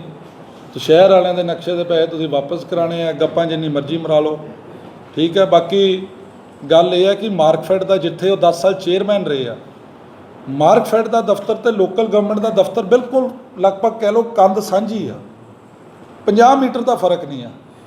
ਸੋ ਮੈਂ ਬੇਨਤੀ ਉਹਨਾਂ ਨੂੰ ਕਰੂੰਗਾ ਉਹ ਇੱਕ ਵਾਰੀ ਜਾ ਕੇ ਆਪ ਹੀ ਦੇਖ ਲੈਣ ਕਿ ਉਹ ਜਿਹੜੀ ਚਿੱਠੀ ਸੀ ਉਹ ਐਡਵਾਈਜ਼ਰੀ ਸੀ ਜਾਂ ਡਾਇਰੈਕਟਿਵ ਸੀ ਜਾਂ ਕੀ ਸੀਗਾ। ਜੇ ਡਾਇਰੈਕਟਿਵ ਹੁੰਦਾ ਫਿਰ ਤਾਂ ਸਾਡੀ ਪੁਰਾਣੀ ਕਮੇਟੀ ਵੀ ਬੜੀ ਚੰਗੀ ਹੋਣੀ ਸੀ, ਉਹਨਾਂ ਨੇ ਵੀ ਲਾਗੂ ਕਰ ਦੇਣਾ ਸੀ। ਜਦ ਸਰਕਾਰ ਦਾ ਡਾਇਰੈਕਟਿਵ ਹੀ ਆ ਗਿਆ, ਜਦ ਡਾਇਰੈਕਟਿਵ ਆ ਗਿਆ ਫਿਰ ਹਾਊਸ ਕਿਉਂ ਨਾ ਉਹਨੂੰ ਲਿਆਂਦਾ, ਫਿਰ ਤਾਂ ਲਿਆਉਣਾ ਪੈਣਾ ਸੀਗਾ ਉਹਨਾਂ ਨੂੰ, because it was not a directive, it was only a advisory, it was not brought into the house, it was not part of the agenda. Nawanshahr ਉਦਾਹਰਣ ਦੀ ਕੌਂਸਲ ਨੂੰ ਤੁਹਾਡੇ ਅੰਦਰ ਹੈ ਦੋਨੇ, ਤੁਸੀਂ ਜਿੱਦਾਂ ਕਿ ਵੀ ਤੁਹਾਡੀ ਮਨਪਸੰਦ ਟੀਮ ਬਣੇ ਉਹ ਵੀ ਬਣ ਗਈ ਹੈ। ਰਾਹੋਂ 5 ਮਰਲੇ ਤੋਂ ਘੱਟ ਜਿਹੜੇ ਮਕਾਨ ਹੈਗੇ ਉੱਥੇ ਸੀਵਰੇਜ ਪਾਣੀ ਵਗੈਰਾ ਨੂੰ ਫ੍ਰੀ ਕਰਨ ਦੀ ਕੋਸ਼ਿਸ਼ ਚੱਲਦੀ ਸੀ, ਉੱਥੇ ਤੁਸੀਂ ਕੇਅਰ ਵਾਅਦਾ ਵੀ ਕੀਤਾ, ਕਿਆ ਇਹ ਨਵਾਂ ਸ਼ਹਿਰ ਵੀ ਇੰਪਲੀਮੈਂਟ ਹੋਇਆ? ਦੇਖੋ ਗੱਲ ਇੱਦਾਂ, ਨਵਾਂ ਸ਼ਹਿਰ ਤਾਂ ਆਲਰੇਡੀ ਆਪਾਂ 5 ਮਰਲਿਆਂ ਵਾਲੇ ਤੋਂ ਕੁਝ ਲੈ ਹੀ ਨਹੀਂ ਰਹੇ ਆਪਾਂ, ਨਵਾਂ ਸ਼ਹਿਰ ਤਾਂ ਆਪਾਂ ਇਹ ਲਾਗੂ ਕੀਤਾ ਹੀ ਨਹੀਂ। ਪਹਿਲੇ ਇਹ ਵੀ ਗਵਰਨਮੈਂਟ ਦੀ ਮੈਂ ਅੱਛਾ ਇਹ ਬੜਾ ਇੰਟਰਸਟਿੰਗ ਤੁਸੀਂ ਸਵਾਲ ਪੁੱਛਿਆ, ਜਿਹੜੇ ਉਹ 5 ਮਰਲੇ ਵਾਲਿਆਂ ਤੇ ਫੀਸ ਲਾਉਣ ਦਾ ਜਿਹੜਾ ਫੈਸਲਾ ਸੀ ਉਹ ਵੀ ਸਰਕਾਰ ਦੀ ਐਡਵਾਈਜ਼ਰੀ ਜਾਰੀ ਹੋਈ ਸੀ। ਮੈਂ ਤੁਹਾਨੂੰ ਐਜੂਕੇਟ ਕਰਨਾ ਚਾਹੁੰਦਾ ਇਸ ਗੱਲ ਬਾਰੇ। ਉਹ ਐਡਵਾਈਜ਼ਰੀ ਨਵਾਂ ਸ਼ਹਿਰ ਨੇ ਲਾਗੂ ਨਹੀਂ ਕੀਤੀ, ਨਵਾਂ ਸ਼ਹਿਰ ਤਾਂ ਖੈਰ ਚਲੋ ਕੋਈ ਐਡਵਾਈਜ਼ਰੀ ਲਾਗੂ ਕੀਤੀ ਨਹੀਂ ਇਹਨਾਂ ਨੇ, ਤਾਂ ਉਹ ਗੱਲ ਵੱਖਰੀ ਆ। ਉਸ ਟਾਈਮ ਤੇ ਰਾਹੋਂ ਦੇ ਜਿਹੜੇ ਸਾਬਕਾ ਪ੍ਰਧਾਨ ਸੀਗੇ ਹੁਣ MC ਸਾਹਿਬ ਬੋਬੀ ਜੀ, ਤੇ ਉਹਨਾਂ ਨੇ ਸਰਕਾਰ ਦੀ ਸਲਾਹ ਲੈ ਲਈ ਸੀਗੀ, ਉਹ ਸਲਾਹ ਵੀ ਪਿਛਲੀ ਅਕਾਲੀ ਗਵਰਨਮੈਂਟ ਵੇਲੇ ਆਈ ਸੀਗੀ। ਉਹਨਾਂ ਨੇ ਉਹ ਕਿਉਂਕਿ ਐਡਵਾਈਜ਼ਰੀ ਨੂੰ ਅਡਾਪਟ ਕਰ ਲਿਆ ਹਾਊਸ ਵਿੱਚ, ਉੱਥੇ ਜਿਹੜੇ ਗਰੀਬ ਲੋਕ ਸੀਗੇ ਜਿਨ੍ਹਾਂ ਦੇ 5 ਮਰਲੇ ਦੇ ਘੱਟ ਜਗ੍ਹਾ ਸੀਗੀ, ਉਹਨਾਂ ਨੂੰ ਪਾਣੀ ਦੇ ਬਿੱਲਾਂ ਦੇ ਉਹਨਾਂ ਨੂੰ ਫੀਸ ਲੱਗ ਗਈ। ਜਦ ਫੀਸ ਲੱਗ ਗਈ ਤਾਂ ਸ਼ਹਿਰ 'ਚ ਮੁੱਦਾ ਖੜਾ ਹੋ ਗਿਆ। ਤੁਸੀਂ ਦੇਖਿਆ ਕਈ ਵਾਰੀ ਧਰਨੇ ਲੱਗੇ ਜੀ, ਗਰੀਬ ਲੋਕਾਂ ਤੋਂ 5-5 ਮਰਲੇ ਤੋਂ ਘੱਟ ਜਿਹੜੇ ਜਗ੍ਹਾ ਵਾਲੇ ਲੋਕਾਂ ਤੋਂ ਬਿੱਲ ਨਾ ਲਏ ਜਾਣ। ਉਹ ਸਾਨੂੰ ਵੀ ਕਹੀ ਜਾਣ ਕਿ ਜੀ ਇਹ ਤਾਂ ਇਹਨਾਂ ਨੇ ਕੀਤਾ, ਹਾਊਸ 'ਚ ਤੁਸੀਂ ਏਜੰਡਾ ਲੈ ਕੇ ਆਏ ਹੋ, ਨਵਾਂ ਸ਼ਹਿਰ ਉਸ ਟਾਈਮ 'ਤੇ ਲੈ ਕੇ ਨਹੀਂ ਆਏ, ਤੁਸੀਂ ਵੀ ਨਾ ਲਿਆਂਦੇ, ਤੁਸੀਂ ਉਹਨੂੰ ਆਪਣੇ ਮਤੇ 'ਚ ਨਾ ਲਿਆਂਦੇ, ਉਹਨੂੰ ਆਪਣੇ ਏਜੰਡੇ 'ਚ ਨਾ ਪਾਉਂਦੇ। ਏਜੰਡੇ 'ਚੋਂ ਲੈ ਕਰ ਆਇਆ, ਪ੍ਰਧਾਨ ਦਾ ਸਾਈਨ ਹੋਇਆ, ਤੁਸੀਂ ਉਹਨੂੰ ਲਾਅ ਬਣਾਇਆ, ਰੂਲ ਬਣਾਇਆ। ਅੱਜ ਪਹਿਲੀ ਕਮੇਟੀ ਦੀ ਮੀਟਿੰਗ ਹੋਈ ਹੈ, ਹਾਲੇ ਮੈਂ ਉਸ 'ਤੇ ਕਮੈਂਟ ਨਹੀਂ ਕਰ ਰਿਹਾ ਰਾਹੋਂ ਦੀ ਗੱਲ 'ਤੇ, ਕਿਉਂਕਿ ਰਾਹੋਂ ਦੀ ਪਹਿਲੀ ਕਮੇਟੀ ਦੀ ਮੀਟਿੰਗ 'ਚ ਆਪਾਂ ਬਹੁਤ ਅਹਿਮ ਫੈਸਲੇ ਲਏ ਆ, ਹਾਲੇ ਉਹਦੇ ਮਤੇ ਸਾਰੇ ਪ੍ਰਵਾਨ ਡਿਪਟੀ ਡਾਇਰੈਕਟਰ ਤੋਂ ਨਹੀਂ ਹੋਏ। ਮੈਂ ਹਾਲੇ ਕੋਈ ਇਹੋ ਜਿਹੀ ਗੱਲ ਕਰਾਂ ਬਾਅਦ 'ਚੋਂ ਕਿਸੇ ਮਤੇ 'ਤੇ ਕੋਈ ਓਬਜੈਕਸ਼ਨ ਲੱਗ ਜਾਵੇ, ਮੈਂ ਹਲਕੀ ਗੱਲ ਨਹੀਂ ਕਰਨਾ ਚਾਹੁੰਦਾ। ਪਰ ਕਮੇਟੀ ਆਪਣੇ ਵੱਲੋਂ ਫੈਸਲਾ ਲੈ ਚੁੱਕੀ ਹੈ, ਹਾਊਸ ਫੈਸਲਾ ਲੈ ਚੁੱਕਿਆ ਕਿ 5 ਮਰਲੇ ਤੋਂ ਘੱਟ ਜਿਹੜੇ ਪਲਾਟ ਹੈ ਉਹਨਾਂ ਦੇ ਜਿਹੜੇ ਪਾਣੀ ਦੇ ਬਿੱਲ ਜਿਹੜੇ ਮਾਫ ਹੋਊਗੇ। ਜਿਹੜੇ ਕਮਰਸ਼ੀਅਲ ਦੁਕਾਨਾਂ ਨੂੰ 120 ਰੁਪਏ ਦਾ ਕੂੜੇ ਦਾ ਕਲੈਕਸ਼ਨ ਦਾ ਸੀਗਾ ਉਹ 60 ਰੁਪਏ ਕਰ ਦਿੱਤਾ ਗਿਆ। ਉਸ ਤੋਂ ਇਲਾਵਾ ਆਪਣੇ ਬਾਬਾ ਸਾਹਿਬ ਅੰਬੇਦਕਰ ਜੀ ਦੇ ਨਾਂ 'ਤੇ ਉੱਥੇ ਜਿਹੜਾ ਪੁਰਾਣਾ ਕਮੇਟੀ ਘਰ ਹੈ, ਕਿਉਂਕਿ ਉਹ ਨਵਾਂ ਕਮੇਟੀ ਘਰ ਦੀ ਕੰਸਟਰਕਸ਼ਨ ਜਿਹੜੀ ਸ਼ੁਰੂ ਹੋਣ ਜਾ ਰਹੀ ਹੈ ਛੇਤੀ, ਉੱਥੇ ਉਹਨਾਂ ਦੇ ਨਾਂ 'ਤੇ ਇੱਕ ਸ਼ਾਨਦਾਰ ਇੱਕ ਲਾਇਬ੍ਰੇਰੀ ਆਪਾਂ ਬਣਾਉਣ ਜਾ ਰਹੇ ਤਾਂ ਕਿ ਨਵਾਂ ਸ਼ਹਿਰ ਦੇ ਜਿਹੜੇ ਲੋਕ ਆ, ਬੱਚੇ ਆ, ਉਹ ਪੜ੍ਹਾਈ ਨਾਲ ਜੁੜ ਸਕਣ। ਕਿਉਂਕਿ ਪੁਰਾਣੇ ਕਮੇਟੀ ਘਰ ਦੇ ਸਾਹਮਣੇ ਪੰਜਾਬ ਦਾ ਸਭ ਤੋਂ ਪੁਰਾਣਾ ਸਰਕਾਰੀ ਸਕੂਲ ਹੈ ਜਿਹੜਾ ਕਿ 1800 ਸਮਥਿੰਗ ਵਿੱਚ ਬਣਿਆ ਸੀਗਾ, ਔਰ ਉਹ ਸਕੂਲ ਦੇ ਬੱਚਿਆਂ ਕੋਲ ਖੇਡਣ ਲਈ ਕੋਈ ਗਰਾਊਂਡ ਨਹੀਂ। ਇਸ ਕਰਕੇ ਆਪਾਂ ਇਹ ਫੈਸਲਾ ਲਿਆ ਸੀਗਾ ਕਿ ਜਿਹੜਾ ਪੁਰਾਣਾ ਕਮੇਟੀ ਘਰ ਆ ਉਹਦੀ ਗਰਾਊਂਡ ਵਿੱਚ ਕੁਝ ਸਪੋਰਟਸ ਇਨਫਰਾਸਟ੍ਰਕਚਰ ਡਿਵੈਲਪ ਕਰਕੇ ਨਾਲ ਇੱਕ ਅੱਛੀ ਸ਼ਾਨਦਾਰ ਬਾਬਾ ਸਾਹਿਬ ਜੀ ਦੇ ਨਾਂ 'ਤੇ ਇੱਕ ਲਾਇਬ੍ਰੇਰੀ ਬਣਾ ਕੇ, ਤਾਂ ਕਿ ਆਮ ਰਾਹੋਂ ਦਾ ਜਿਹੜਾ ਵਸਨੀਕ ਹੈ ਬੰਦਾ ਉੱਥੇ ਜਾ ਕੇ ਆਪਣਾ ਇੰਜੋਏ ਕਰ ਸਕੇ ਆਪਣੇ ਸ਼ਹਿਰ ਦੇ ਇਨਫਰਾਸਟ੍ਰਕਚਰ। ਐਮਐਲਏ ਸਾਹਿਬ ਖੇਡ ਸਟੇਡੀਅਮ ਬਾਰੇ ਤੁਸੀਂ ਗੱਲ ਕੀਤੀ ਹੈ, ਉਹ ਇੱਕ ਤਾਂ ਕਲੀਅਰ ਕਰੋ ਕਿੱਥੇ ਬਣਨਾ, ਗ੍ਰਾਂਟ ਜਿਹੜੀ ਬਣੀ ਆ ਗਈ ਹੈ? ਹਾਂਜੀ, ਉਹ ਭੰਗਲ ਕਲਾਂ ਵਿੱਚ ਬਣ ਰਿਹਾ ਜੀ। ਠੀਕ ਹੈ। ਉਹਦੇ ਵਿੱਚ ਕਿਉਂਕਿ ਗਵਰਨਮੈਂਟ ਆਫ ਇੰਡੀਆ ਦੇ ਪੈਸੇ ਉਹਨਾਂ ਨੇ ਜਿਹੜਾ ਆਪਾਂ 6 ਏਕੜ ਵਿੱਚ ਬਣ ਰਿਹਾ, ਸਪੋਰਟਸ ਡਿਪਾਰਟਮੈਂਟ ਦੇ ਨਾਂ 'ਤੇ ਜ਼ਮੀਨ ਟ੍ਰਾਂਸਫਰ ਹੋ ਚੁੱਕੀ ਆ। ਤੁਸੀਂ ਨਵੀਂ ਫਰਦ ਕਢਵਾ ਲਿਓ, ਤੁਹਾਨੂੰ ਉਹਦੇ ਵਿੱਚ ਉਹਨਾਂ ਦੇ ਇੰਤਕਾਲ ਵਿੱਚ ਤੁਹਾਨੂੰ ਸਪੋਰਟਸ ਡਿਪਾਰਟਮੈਂਟ ਦਾ ਨਾਮ ਮਿਲੂਗਾ। ਮੈਂ ਤੁਹਾਨੂੰ ਦੱਸਣਾ ਚਾਹੁੰਦਾ ਕਿ ਕਿਉਂਕਿ ਇਹ ਪੈਸੇ ਪੰਜਾਬ ਸਰਕਾਰ ਦੇ ਨਹੀਂ ਆ, ਇਹ ਭਾਰਤ ਸਰਕਾਰ ਦੇ ਪੈਸੇ ਆ। ਭਾਰਤ ਸਰਕਾਰ ਜਿਹੜਾ ਉਹਦੀ ਪ੍ਰੋਪਰ ਮਨਜ਼ੂਰੀ ਟੈਕਨੀਕਲ ਦਿੰਦਾ। ਆਪਾਂ ਗੁੱਜਰਪੁਰ ਵਾਲੀ ਜਗ੍ਹਾ 'ਤੇ ਜਿਹੜਾ ਇਹ ਸਪੋਰਟਸ ਸਟੇਡੀਅਮ ਬਣਾਉਣਾ ਚਾਹੁੰਦੇ ਸੀਗੇ, ਪਰ ਕਿਉਂਕਿ ਰੇਲਵੇ ਵੱਲੋਂ ਇਤਰਾਜ਼ ਜਤਾਇਆ ਗਿਆ ਕਿ ਸਾਡੀ ਜਗ੍ਹਾ ਜਿਹੜੀ ਨਾਲ ਆ ਅਤੇ ਤੁਹਾਨੂੰ ਇੱਥੋਂ ਆਪਾਂ ਰਾਹ ਨਹੀਂ ਦੇਣਾ, ਅਤੇ ਪਲੱਸ ਉੱਥੇ ਜਿਹੜਾ ਆਪਣਾ SAI sports authority of India ਵੱਲੋਂ ਜਿਹੜਾ ਹਾਈ ਟੈਂਸ਼ਨ ਵਾਇਰ ਦਾ ਉਹਨਾਂ ਨੇ ਓਬਜੈਕਸ਼ਨ ਲਾਇਆ, ਜਿਹਦੇ ਕਰਕੇ ਇਹ ਜਿਹੜਾ ਪ੍ਰੋਜੈਕਟ ਹੈ ਇਹ ਬਹੁਤ ਨੇੜੇ ਪਹੁੰਚ ਗਿਆ ਸੀ ਕਿ ਇਹ ਰੱਦ ਹੋ ਜਾਂਦਾ। ਪਰ ਆਪਾਂ ਕਿਸੇ ਨਾ ਕਿਸੇ ਤਰੀਕੇ ਨਾਲ ਇਹਨੂੰ ਕੰਟਰੋਲ ਕਰਕੇ ਭੰਗਲ ਕਲਾਂ ਵਿੱਚ ਜਿਹੜਾ ਇਹ ਜ਼ਮੀਨ ਆਪਾਂ ਡਿਪਾਰਟਮੈਂਟ ਦੇ ਨਾਂ ਤੇ ਟ੍ਰਾਂਸਫਰ ਕਰਤੀ ਹੈ। ਟੈਂਡਰ ਤੁਹਾਡਾ ਜਿਵੇਂ ਮੈਂ ਜਦ ਦੱਸ ਚੁੱਕਿਆ ਕਿ 26/7 ਨੂੰ ਖੁੱਲ ਰਿਹਾ, ਔਰ ਇਹ ਟੈਂਡਰ ਇੱਕ ਵਾਰੀ ਜਦ 26 ਨੂੰ ਅਲਾਟ ਹੋ ਜਾਊਗਾ ਉਸ ਤੋਂ 15-20 ਦਿਨਾਂ ਬਾਅਦ ਕੰਮ ਸ਼ੁਰੂ ਹੋ ਜਾਊਗਾ। ਇੱਕ ਮਿੰਟ ਦਾ ਦੂਸਰਾ ਸਵਾਲ ਹੈ, ਡਾਕਟਰ ਕਮਲ ਜੀ ਵੀ ਬੈਠੇ ਆ, ਚੇਤਨ ਜੀ ਵੀ ਬੈਠੇ ਆ, ਮੈਂ ਵੀ ਉੱਥੇ ਰਹਿੰਦਾ। 10 ਦਿਨ ਲਗਾਤਾਰ ਅੱਗ ਲੱਗੀ ਰਹੀ ਹੈ ਪੂਰੇ ਦਾ ਕੰਮ ਨੂੰ, ਲੋਕਾਂ ਦਾ ਕੀ ਹਾਲ ਹੋਇਆ ਇਹਨਾਂ ਨੂੰ ਕੀ ਪਤਾ। ਠੀਕ ਹੈ, ਉਹਨੂੰ ਪੂਰੇ ਦੇ ਕੰਮ ਨੂੰ ਬਾਹਰ ਜਾਣਾ, ਕਦੋਂ ਜਾਣਾ, ਕਿੱਥੇ ਜਾਣਾ? ਦੇਖੋ, ਬਹੁਤ ਅੱਛਾ ਸਵਾਲ ਆ, ਲੋਕ ਹਿੱਤ ਦਾ ਸਵਾਲ ਆ। ਮੈਨੂੰ ਨਹੀਂ ਪਤਾ ਪਿਛਲੇ 5 ਸਾਲਾਂ 'ਚ ਤੁਸੀਂ ਪਿਛਲੀ ਕਮੇਟੀ ਨੂੰ ਇਹ ਸਵਾਲ ਕਿੰਨੀ ਵਾਰੀ ਪੁੱਛਿਆ, ਪਰ ਸਾਨੂੰ ਹਾਲੇ ਬਣੇ 5 ਮਹੀਨੇ ਵੀ ਨਹੀਂ ਹੋਏ ਕਮੇਟੀ ਨੂੰ। ਠੀਕ ਹੈ, ਸਾਡੀ ਹਾਲੇ ਇੱਕ ਮੀਟਿੰਗ ਹੋਈ ਆ। ਇੱਕ ਕੰਮ ਕਰਤਾ ਜਿਹੜਾ ਵਾਅਦਾ ਕੀਤਾ ਸੀ, ਦੂਜਾ ਵੀ ਤੁਹਾਨੂੰ ਛੇਤੀ ਕਰਾਂਗੇ, ਘਬਰਾਇਓ ਨਾ, ਸਭ ਤੋਂ ਪਹਿਲਾਂ ਘਬਰਾਇਓ ਨਾ, ਕਰਾਵਾਂਗੇ। ਤੁਹਾਡੇ ਗਵਰਨਮੈਂਟ 'ਚ ਬੈਠੇ ਆ ਚੇਤਰਾਮ ਰਤਨ ਜੀ, ਇਹਨਾਂ ਨੇ ਸਭ ਤੋਂ ਪਹਿਲਾਂ ਵਿਰੋਧ ਕੀਤਾ ਸੀ। ਵੀਰਪਾਲ ਸਿੰਘ ਜੀ ਇਹਨਾਂ ਨੇ ਮੇਰੇ ਨਾਲ ਪਹਿਲੀ ਸ਼ਰਤ, ਇਹਨਾਂ ਨੇ ਪਹਿਲੀ ਸ਼ਰਤ ਹੀ ਇਹ ਰੱਖੀ। ਇੱਕ ਸੈਕਿੰਡ ਜਦੋਂ ਤੁਸੀਂ ਵਿਰੋਧ ਕੀਤਾ ਮੇਹ ਸਾਹਿਬ, ਗਏ ਸੀਗੇ, ਮੇਹ ਸਾਹਿਬ, ਉਸ ਵੇਲੇ ਤੁਸੀਂ ਲਗਾਤਾਰ ਖਬਰਾਂ ਲਾ ਰਹੇ ਆ। ਮੈਂ 5 ਮਹੀਨੇ ਦੀ ਗੱਲ ਨਹੀਂ ਕਰ ਰਿਹਾ, ਮੈਂ ਤਾਂ 10 ਸਾਲ ਤੋਂ ਲਗਾਤਾਰ। ਨਹੀਂ, ਤੁਸੀਂ 10 ਸਾਲ ਪੁਰਾਣੀ ਛੱਡ ਦਿਓ, ਉਹ ਤਾਂ ਜਿਹੜਾ ਸਮਾਂ ਨਿਕਲ ਗਿਆ ਨਿਕਲ ਗਿਆ। ਆਪਾਂ ਪੁਰਾਣੀ ਗੱਲਾਂ ਜਿੰਨੀਆਂ ਮਰਜ਼ੀ ਕਰੀ ਜਾਈਏ, ਕੋਈ ਫਾਇਦਾ ਹੈ ਨਹੀਂ। ਹੁਣ ਅਗਲਾ ਸਟੈਪ ਇਹ ਆ ਕਿ ਜਦ ਮੇਰੀ ਕਮੇਟੀ ਦੀ ਇਲੈਕਸ਼ਨ ਸੀਗੀ, ਮੈਂ ਚੇਤਰਾਮ ਜੀ ਨੂੰ ਬੇਨਤੀ ਕੀਤੀ ਤੁਸੀਂ ਇਲੈਕਸ਼ਨ ਲੜਨੀ ਆ। ਮੈਂ ਡਾਕਟਰ ਸਾਹਿਬ ਨੂੰ ਕੀਤੀ, ਮੈਂ ਉੱਥੇ ਪਿਰਥੀ ਜੀ ਨੂੰ ਕੀਤੀ, ਜਿਹਨੇ ਵੀ ਆਪਣੇ ਬੰਦੇ ਉੱਥੇ ਸੀਗੇ, ਪਿੱਛੇ ਬੈਠੇ ਬਾਲੀ ਸਾਹਿਬ। ਇਹਨਾਂ ਨੇ ਸਿਰਫ ਇੱਕੋ ਗੱਲ ਰੱਖੀ, ਕਹਿੰਦੇ ਦੇਖੋ ਜੇਕਰ ਤਾਂ ਤੁਸੀਂ ਇਹ ਡੰਪ ਵਾਲਾ ਮੁੱਦਾ ਉਠਾਉਣਾ ਤਾਂ ਸਾਨੂੰ ਇਲੈਕਸ਼ਨ ਲੜਾਇਓ, ਨਹੀਂ ਤਾਂ ਸਾਨੂੰ ਐਵੇਂ ਇਲੈਕਸ਼ਨ ਲੜਨ ਦੀ ਕੋਈ ਲੋੜ ਨਹੀਂ ਹੈ। ਮੈਂ ਇਹ ਨਹੀਂ ਕਿ ਮੇਰੇ ਕੋਲ ਬੈਠੇ ਤਾਂ ਮੈਂ ਗੱਲ ਕਰ ਰਿਹਾ। ਮੈਂ ਇਸ ਗੱਲ ਦੀ ਇਹਨਾਂ ਦੀ ਇੱਜ਼ਤ ਕਰਦਾ ਕਿ ਇਹਨਾਂ ਨੇ ਪਹਿਲੀ ਇਲੈਕਸ਼ਨ ਲੜਨ ਤੋਂ ਪਹਿਲਾਂ ਹੀ ਮੇਰੇ ਨਾਲ ਗੱਲ ਕੀਤੀ, ਬਲਕਿ ਮੈਂ ਕਹੂੰਗਾ ਸ਼ਰਤ ਰੱਖੀ ਇਹਨਾਂ ਨੇ ਮੇਰੇ ਨਾਲ, ਔਰ ਮੈਂ ਵੀ ਇਹਨਾਂ ਨੂੰ ਇਹ ਵਿਸ਼ਵਾਸ ਦਿਵਾਇਆ। ਮੈਂ ਕਿਹਾ ਦੇਖੋ, ਮੈਂ ਜਿੰਨੀ ਮੇਰੇ ਕੋਲ ਤਾਕਤ ਆ, ਮੇਰੀ ਕੋਸ਼ਿਸ਼ ਹੋਊਗੀ ਕਿ ਮੈਂ ਪੂਰੀ ਇਮਾਨਦਾਰੀ ਨਾਲ ਉਹਨੂੰ ਕਰਾਵਾਂ। ਔਰ ਮੈਂ ਪੁੱਛਣਾ ਚਾਹੁੰਦਾ, ਤੁਸੀਂ ਚਲੋ ਹੋਰ ਆਪਾਂ ਗੱਲਾਂ ਕਰੀ ਜਾਈਏ, ਜਿਹੜਾ ਡੰਪ ਦਾ ਮਤਾ ਅੱਜ ਤੋਂ ਪਹਿਲਾਂ ਕਹਿੰਦੇ ਬਹੁਤ ਲੋਕਾਂ ਨੇ ਪਾਇਆ, ਕਿ ਅੱਜ ਤੋਂ ਪਹਿਲਾਂ ਕਦੀ ਡੰਪ ਦੇ ਮਤੇ ਨੂੰ ਪ੍ਰਵਾਨਗੀ ਮਿਲੀ ਸੀਗੀ ਡਾਇਰੈਕਟਰ ਵੱਲੋਂ? ਮੈਂ ਪੁੱਛ ਰਿਹਾ ਤੁਹਾਨੂੰ, ਤੁਸੀਂ ਪੱਤਰਕਾਰ। ਨਹੀਂ ਮਿਲੀ ਸੀ, ਮੈਂ ਤੁਹਾਨੂੰ ਨੌਲੇਜ ਵਾਸਤੇ ਦੱਸਦਾ, ਨਹੀਂ ਮਿਲੀ ਸੀ ਤੁਹਾਨੂੰ, ਮੈਂ ਦੱਸਦਾ। ਨਹੀਂ ਜੀ, ਜਾਂਦਾ ਹੁੰਦਾ ਸਾਰਾ ਮਤਾ ਜਾਂਦਾ ਹੁੰਦਾ। ਇਹ ਲਾਅ ਨਹੀਂ ਅਲਾਉ ਕਰਦਾ ਕਿ ਮਤਾ ਇੱਕ ਵਾਰੀ ਪੈ ਕੇ ਇੱਥੇ ਰਹਿ ਜਾਵੇ, ਮਤੇ ਸਾਰੇ ਉੱਥੇ ਜਾਂਦੇ ਭਾਜੀ, ਇਹ ਤੁਸੀਂ ਕਿਸੇ ਤੋਂ ਪਤਾ ਕਰਾ ਲਿਓ। ਉਹ ਮਤੇ ਨੂੰ ਕਦੀ ਅੱਜ ਤੋਂ ਪਹਿਲਾਂ ਪ੍ਰਵਾਨਗੀ ਮਿਲੀ ਨਹੀਂ, ਹੁਣ ਪ੍ਰਵਾਨਗੀ ਸਾਡੇ ਮਤੇ ਨੂੰ ਮਿਲ ਗਈ ਹੈ, ਤੁਹਾਨੂੰ ਕਾਪੀ ਪ੍ਰੋਵਾਈਡ ਕਰ ਦਾਂਗੇ ਆਪਾਂ। ਹੁਣ ਉਸ ਤੋਂ ਬਾਅਦ ਇੱਕ ਵੱਖਰਾ ਪ੍ਰੋਸੈਸ ਹੋਰ ਸ਼ੁਰੂ ਹੋ ਜਾਂਦਾ। ਮੈਂ ਹੁਣ ਉਹ, ਕਿਉਂਕਿ ਇਟ ਇਜ਼ ਅੰਡਰ ਪ੍ਰੋਸੈਸ, ਮੈਂ ਉਸ 'ਤੇ ਜ਼ਿਆਦਾ ਟਿੱਪਣੀ ਕਰਨੀ ਨਹੀਂ।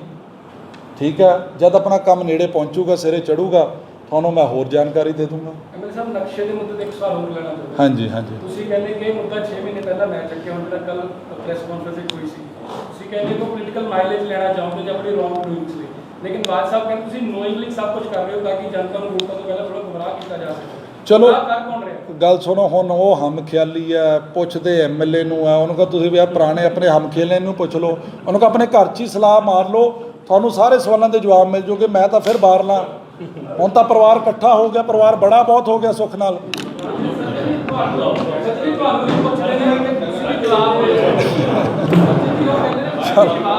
ਠੀਕ ਆ,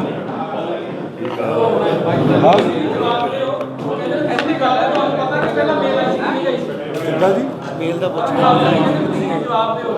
ਗੱਲ ਇੱਕ ਸੈਕਿੰਡ ਗੱਲ ਸੁਣੋ।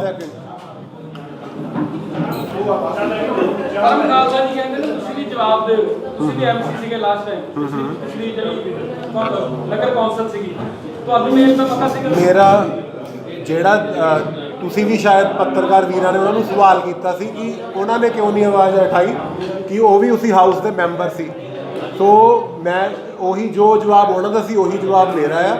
ਜਿਹੜੀ ਵੀ ਮੇਲ ਆਉਂਦੀ ਹੁੰਦੀ ਆ, ਜਾਂ ਉਹ ਈਓ ਸਾਹਿਬ ਜਾਂ ਫਿਰ ਪ੍ਰਧਾਨ ਜੀ ਦੀ ਨੌਲੇਜ ਹੁੰਦੀ ਆ, ਉਹ ਐਮਸੀਆਂ ਕੋਲ ਡਾਇਰੈਕਟ ਨਹੀਂ ਆਉਂਦੀ। ਸੋ ਮੈਨੂੰ ਨੌਲੇਜ ਨਹੀਂ ਸੀ ਇਸ ਬਾਰੇ। Thank you. ਠੀਕ ਹੈ, ਇਹ ਹੁਣ ਵੱਖਰੀ ਕਰਨੀ ਬਾਈਟ।